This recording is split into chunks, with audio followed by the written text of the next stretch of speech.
and lose. So then if we can't change and win, then the option we think of is to be a chump and lose, you see. We've been educated to think in those two ways, win, lose, right, wrong.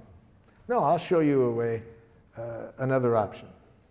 Okay, let's get into it. Let's give you a chance to practice it. Some of you have already thought of situations, such as somebody you want very much to communicate with, they say no.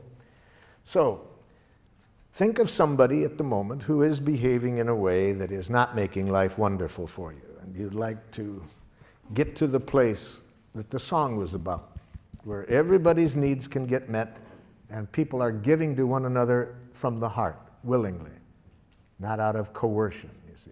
Let's see if we can show you a process to get there in this situation, to get everybody's needs met, and where people give willingly, not out of any coercion. So maybe you are living at home. Maybe you choose today to work on a child that you are living with at home who says horrible, horrible jackal things such as, no. Oh, you laugh. You try living with one for a while. Please brush your teeth. No. Maybe you are living at home with a jackal-speaking partner who says horrible jackal things such as, that hurts me when you say that. We'll see today that it's a violent act to say others make you feel as you do. See? To imply that others can make you feel hurt or angry. Maybe at work somebody's behaving in a way you don't like. They come late. They're not producing as well as you would like. Maybe your next door neighbor has been sexually molesting children. Whoever you want to pick, somebody who's behaving in a way you don't like. And you'd like to see how we would arrive at the objective of creating the quality of connection that will get everybody's needs met through natural giving. That's our objective. See? Okay? Now, open up your materials to the last page.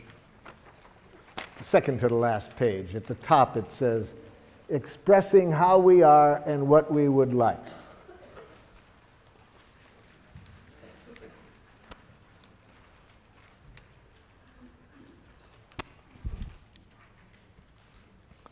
And it says under A, think of someone who does something that makes life less than wonderful for you. So this person that I'm asking you to think about, who's presently behaving in a way you're not crazy about, and what I'd like you to do is answer this question. Write here one thing that the person does that you don't like. We're going to work on one specific action that the person does that you don't like to get you familiar with the process today. Maybe the person does several things, but we're going to show you how the process works by showing you how to communicate with the person about one specific thing they do. So write under A, one thing this person does that you don't like. Now, when I was here in San Francisco working with the school system back in the 70s, the superintendent of schools asked me to go into an elementary school. He said the parents are complaining about the quality of relationship between these teachers and the administrator. They said the tension in the school is so great that the parents want to take their children out of the school. So he asked if I would go in and see if I could open up better communication between the staff and the administrator. The plan was I would meet first with the teachers and then get the teachers and the administrator together. So in my meeting with the teachers, I started with the question that I just asked you. I said to the teachers, can you tell me one thing that the administrator does that makes it hard for you to work with him? I was asking for an observation, a concrete behavior. What is one thing he does? The first teacher to respond said this: he has a big mouth. Now, can you see the difference between the question I asked and the answer I got? I did not ask, what size mouth does the principal have?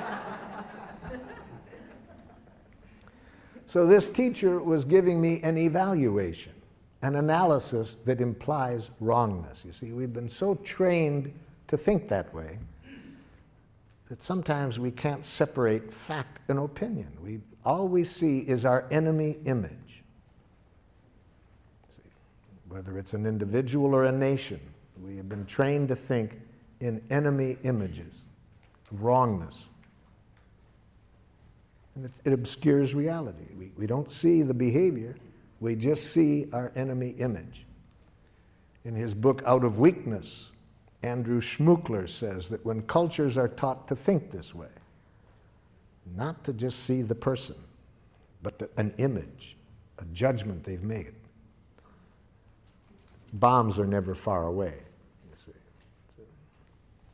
So I pointed this out to the gentleman, that this was not an answer to my question. I wanted to know one thing the principal did. This man was stuck. He just couldn't get it. The woman sitting next to him tried to help. She says, well, I know what he's referring to. I said, okay, help him out. What's one thing that the principal does? He talks too much. No, too much is a judgment. I ask for an observation, not a judgment. See, this is how jackal-speaking people think. They really have been brought up to think there is such a thing as a just right amount of everything. And too much and too little, and that they know what it is, see? So they think that way. It doesn't make resolving conflicts too easy with them when people have an idea that there's a right and a too much and a too little, and they know what it is. And especially when they mix it up with an observation. I was just asking, what does the person do? And again, for the second time, this person couldn't see the behavior separate from the judgment. A third person tried to help. Well, I know what they're talking about. Okay, what? He thinks he's the only one that has anything worth saying. No, telling me what you think he thinks is an evaluation you're making of what you think is going on in his head. I was asking for what does he do? A fourth woman said, he wants to be the center of attention all the time. I said, now you're giving me a judgment or a diagnosis of his motives. Even if it's accurate, it's a diagnosis of his motives. It's not an observable behavior. My question was, what does he do? Now the entire faculty sits there quiet. Nobody can answer the question. And one of the women said to me, boy, Marshall, that's hard to do. Yes. In fact, the philosopher Krishnamurti says that to observe without evaluating is the highest form of human intelligence, you see. So those of us who have been taught to think in these enemy images, immediately to think right, wrong, good, bad, normal, abnormal, appropriate, inappropriate, to this, to that, we can't see reality. All we see is our enemy images. Well, with great help, with great effort on my part, I finally got them to get rid of the images and answer this simple question: what does he do? There was several things, but the one that they wanted particularly to start working with him on was this: that during their once-a-week faculty meetings, regardless of what was on the agenda, he would relate it to a war experience or a childhood experience. And the average meeting lasted 20 minutes longer than it was scheduled. Okay, that answered my question of what he did. He talked about war experiences, childhood experiences, rather than sticking to the agenda. I said, have you called that to his attention? They said, well, we can see now that when we tried to talk to him about it, these other judgments get mixed in, and he gets defensive. So they thought it would be a good idea to talk to him about it, but they asked if I would be at the meeting just in case.